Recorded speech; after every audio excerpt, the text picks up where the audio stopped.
Swim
faster. Down.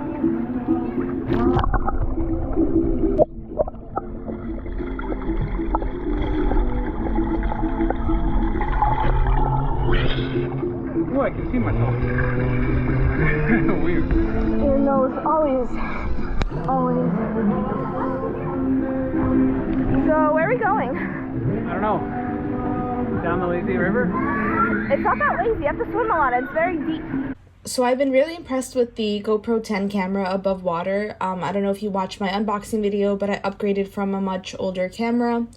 It's really good, but obviously when you're swimming, the audio isn't perfect. The GoPro 10 comes in a waterproof case, so I assume that's why the audio is a little weird underwater. As you can hear, the music sounds a little strange, and it does capture all the sounds at once. It doesn't seem to enhance just voice or just music or just sound effects, but I haven't really played around in the settings to see if it is possible to set it to only focus on one type of sound. When you use a software to edit your videos, obviously you can enhance the audio in a way that works well for you. I'm going to be experimenting with that in my videos.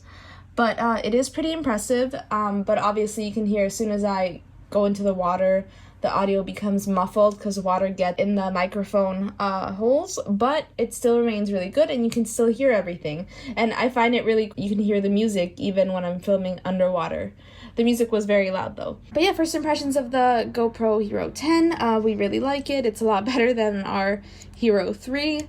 And we like taking videos with it instead of with my iPhone because, you know, it is waterproof and it's easier to carry. So if you don't have one and you're considering getting one, I do recommend it. But if you have the 9, I'm not sure it's worth upgrading to the 10 just yet. They seem to be pretty similar, but that is up to you to decide. If you liked our video, don't forget to click the like button, leave a comment, and subscribe. Check out our videos from all around the world and let us know what you'd like to see next. Thanks for watching!